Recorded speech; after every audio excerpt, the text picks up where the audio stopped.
guys, welcome to my cooking vlog. So for today's video, marami na naman tayong overripe banana.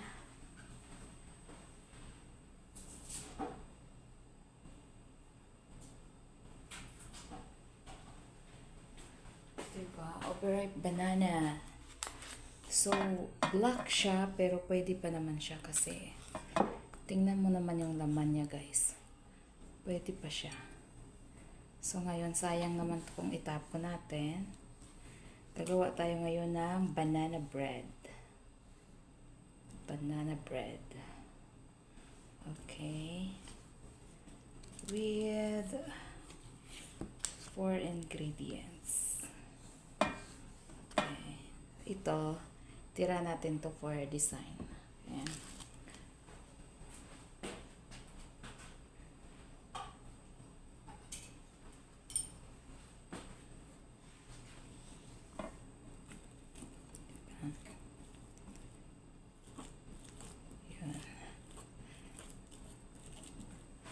Preheat natin yung oven for 350 degrees. Start. 350 degrees, i-preheat na natin yung oven. Para mamaya,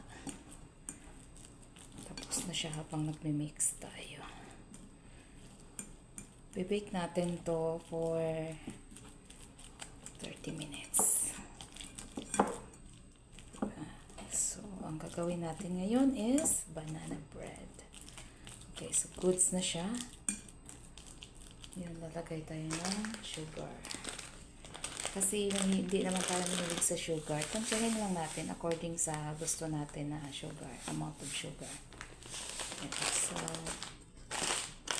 lalagay tayo ng flour.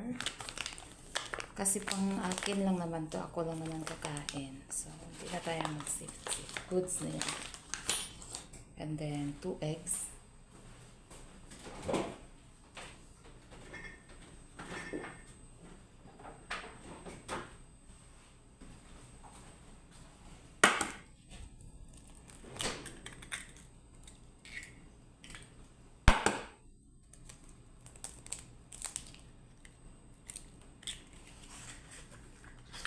Diba? Ang dami nating alam sa buhay. 2 eggs. And then,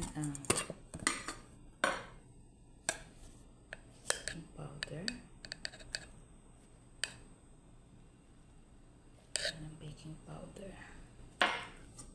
Tatsantahin na lang natin, guys. Kasi alam naman natin kung anong gusto natin. And then, lalagay tayo ng oil. Ako kasi pag nagluto, tanta-tanta lang lagi. Pero pag gusto niyo ng recipes ko, mag-comment lang kayo sa aking comment section. Kasi pwede ko kayong turuan ng exact na measurement. Pero sa ngayon, dahil ako lang naman ang kakain, so, diba? Hindi ako mag-share. Nadamot ako for today's video. Mix lang natin.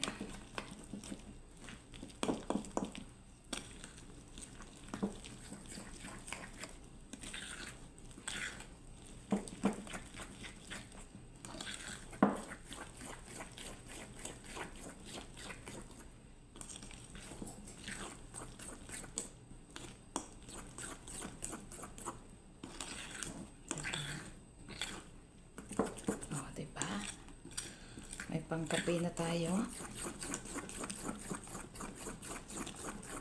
Mix lang natin ng mix. Diba, guys? Oh. Bukas pagising natin, may pangkape na tayo.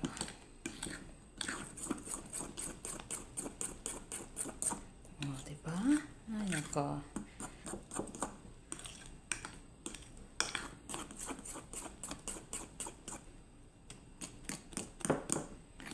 Mix lang natin, guys.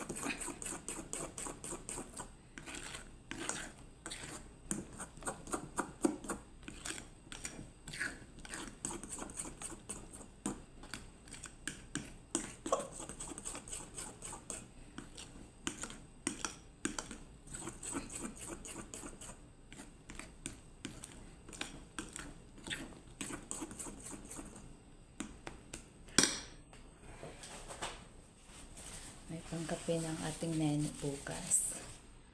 So, ito siya.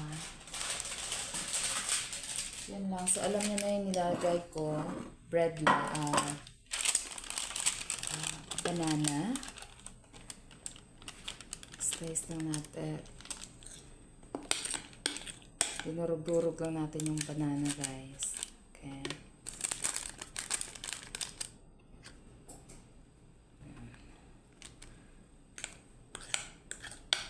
Tapos naglagay lang tayo ng asukal, baking powder, tansya-tansya lang din.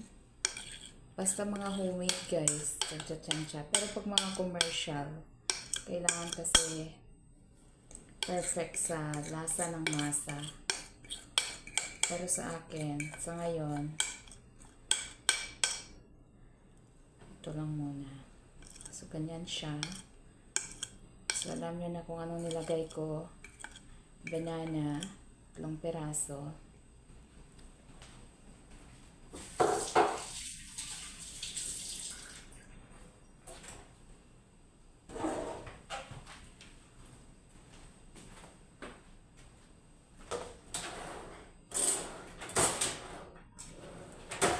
Tapos, banana, tatlong peraso. So, 4 lahat yung banana ko. Diba, maitim siya, pero puti pa naman yung laman. Sayang itapon. So, ayan. Bali, 4 na banana to, guys. 3 yung dinurog ko. Yung isa, de-design natin sa taas. Ayan. So, bali, 4 siya.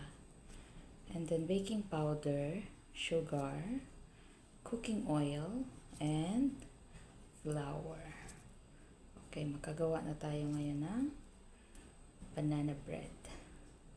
Ganun lang kasimple gawin ang banana bread natin, guys. So, konting etchos lang. May pangkapi na tayo for the morning. Okay. O, diba? O, perfect na. Wait lang natin yung ating oven kasi hindi pa siya nagtunog. So, ibig sabihin, hindi pa niya na-reach yung temperature na desire natin. So, i-bake natin siya for 30 minutes. Ganda. Sarap.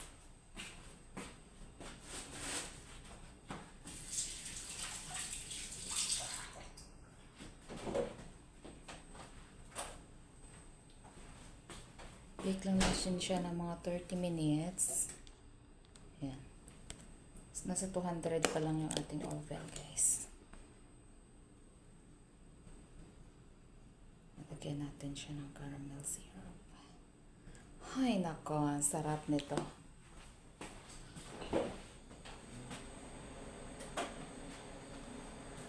Diba? Banana bread na tayo. Yun lang, guys. Napakasimple lang paggawa ng banana bread natin. So, alam niya na kung ano yung ginawa ko. Flour, 4 pieces of ripe banana, baking powder, sugar, and cooking oil.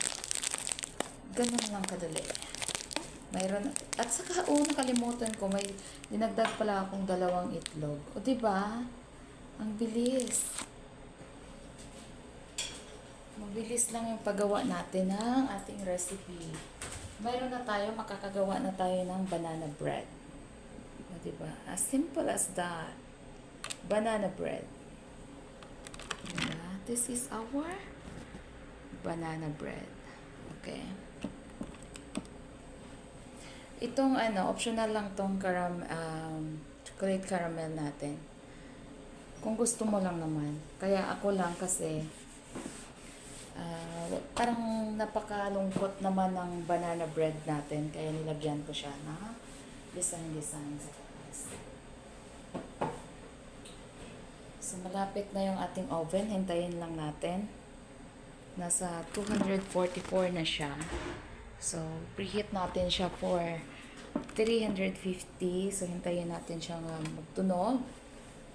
And then, guys, ang pagluto nito is sa 350. Wait natin siya. Bibake natin. Huwag natin siyang buksan yung oven natin for 30 minutes.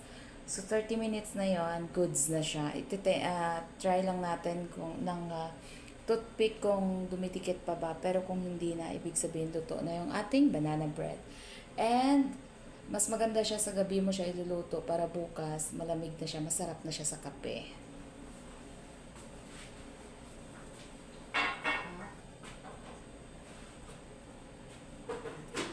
Antayin lang natin.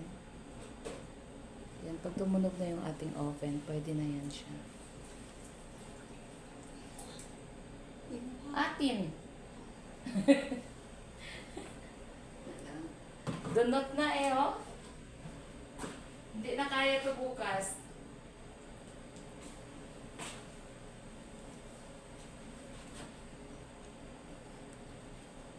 Ha? Ang mukha ko saging. Ate, hindi ka kakain. Ako ang kakain.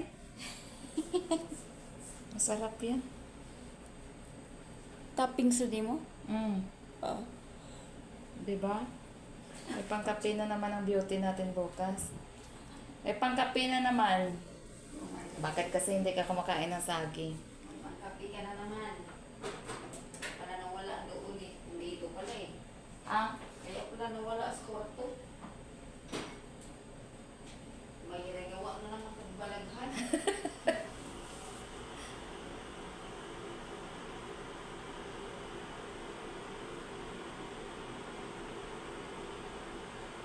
Tagal-tagal pa siya.